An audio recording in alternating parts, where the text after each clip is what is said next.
Hello বন্ধুরা, আজকে দেখাবো ডিম কষা। এটা ঠিক কষাও না, এটা হচ্ছে একটু ঝোলঝোলও থাকবে, আবার কষা কষাও হবে। এটা অবশ্য ঠান্ডা হয়ে গেলে আর একটু টেনে যাবে। তবে এই টেস্টটা এত সুন্দর, ডিমটাকে পুরো মটনের মতন খেতে লাগবে। যদিও এটা ডিম, কিন্তু ঝোলটা এত সুন্দর হবে এর সমস্ত মশলাপাতি দিয়ে। তো চলুন দেখাই আজকে কিভাবে রান্না করলাম। প্রথমে কড়াইয়ে তেল দিয়ে দিলাম, তার মধ্যে একটু লবণ আর হলুদ দিয়ে ডিমগুলোকে ভেজে ভেজে তুলে নেব।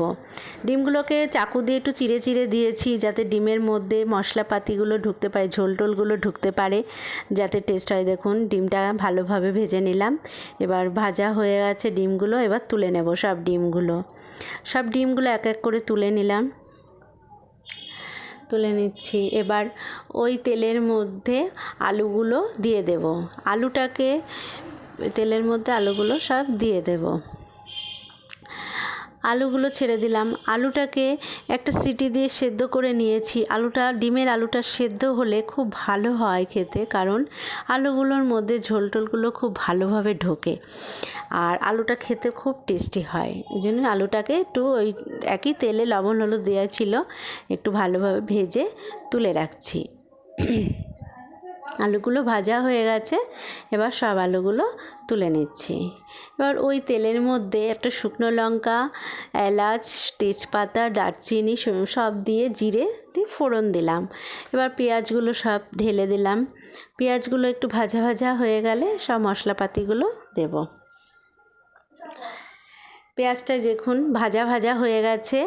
এবার এর মধ্যে আদা রসুন যে পেস্টটা করে রেখেছি, আদা নিয়েছি 1 ইঞ্চি আদা আর 10-12 কোয়া রসুন, সেগুলোকে পেস্ট করে নিয়েছিলাম, সেটা দিয়ে এবার একটু ভালো করে কষিয়ে নেব, যাতে আদা রসুনের গন্ধটা একটু চলে যায়। তারপরে অন্য মশলাগুলো সব এর সাথে অ্যাড করব। ভালোভাবে একটু কষিয়ে নিচ্ছি। মশলাটা যত ভালো কষানো হবে তত ভালো তো রান্নাটা হবে। ওই জন্য সব থেকে আগে প্রয়োজন মশলাটা ভালো করে কষানোর। আপনারা সবাই জানেন, আমার বলার কিছু নেই। এবার এর মধ্যে দিয়ে দিচ্ছি একটু জিরে বাটা। এই জিরেটা আমি শিলনোড়ায় বেটে নিয়েছিলাম, হাতে বাটা জিরে, সেটা দিয়ে দিলাম। দিয়ে একটু ভালোভাবে নাড়াচাড়া করে নিচ্ছি, মশলাটা যাতে মিশে যায় একসাথে, দিয়ে একটু কষানো হয়। এবার দিয়ে দেব 2 চামচ কাঁচা লঙ্কার পেস্ট করে রেখেছিলাম। এবার 2 চামচ কাঁচা লঙ্কার পেস্ট দিয়ে আবার ভালোভাবে নাড়াচাড়া করে নিচ্ছি মশলার সাথে। মশলাটা ভালোভাবে ভাজা ভাজা হয়ে গেলে এবার এখানে দিচ্ছি কাশ্মীরি মির্চ, লাল লঙ্কার গুঁড়ো, হলুদ গুঁড়ো আর মিট মশলা আর একটু ধনে গুঁড়ো। আর জিরে গুঁড়ো যেহেতু আগেই দিয়েছিলাম বলে জিরে গুঁড়োটা দিলাম না। এবার আবার ভালোভাবে নেড়ে নিচ্ছি। এবার ভালোভাবে মশলাটাকে কষাবো, যাতে কষানোটা খুব ভালো হয়। এই দেখুন এর মধ্যে কোনো জল দিলাম না, একটু শুকনো শুকনো হয়ে এসছে, এই জন্য টমেটো পেস্টটা এর মধ্যে দিয়ে দিচ্ছি। 2 বড় বড় টমেটো পেস্ট করে রেখেছিলাম, টমেটো পেস্টের মধ্যে দিয়ে দিলাম। দিয়ে ভালোভাবে নাড়াচাড়া করে কষিয়ে নিচ্ছি, যাতে তেলটা মশলার থেকে যতক্ষণ না ছাড়বে ততক্ষণ কষিয়ে যাব। দেখুন এবার এই মশলাটার মধ্যে একটু লবণ দিয়ে দিলাম, 2 চামচ লবণ দিয়ে দিলাম। লবণ দিয়ে আরও ভালোভাবে কষিয়ে নিচ্ছি একভাবে, যাতে সব মশলাপাতি একসাথে মিশে যায়। এবার একটু ঢাকা দিয়ে দিলাম, গ্যাসটা কমিয়ে একটু চাপা দিয়ে রাখলাম। দেখুন মশলার থেকে পুরো তেল ছেড়ে গেছে, মশলাটাও ভালো কষানো হয়ে গেছে। তাও আর একটু ভালোভাবে মশলাটাকে কষিয়ে নিচ্ছি, আর একটু মশলাটা কষানো হবে। এবার মশলাটা প্রায় কষে গেছে। দেখুন মশলার কালারটা দেখুন, দেখলেই বুঝতে পারবেন যে মশলাটা পুরো কষে গেছে। মশলা থেকে যখন তেল ছেড়ে দেবে তখন জানবেন যে মশলাটা কষানো হয়ে গেছে।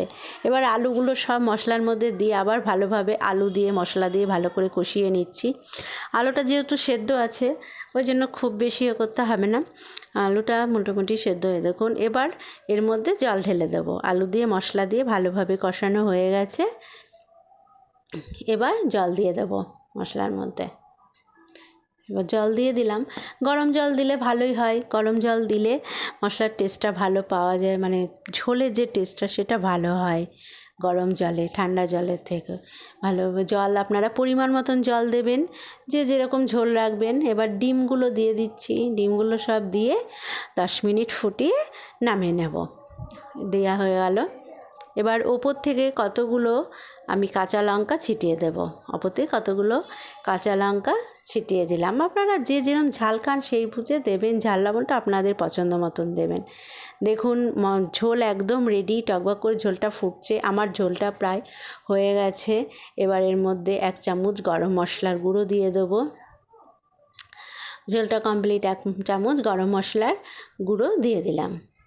দিয়ে আবার একটু ভালো করে নাড়িয়ে চাড়িয়ে ঝোলটা চাপা দিয়ে রেখে দেবো 10 মিনিট। আমার ডিম কষা কমপ্লিট। আমার ডিম যদি রান্না ভালো লাগে একটা লাইক আর সাবস্ক্রাইব করবেন। Thank you.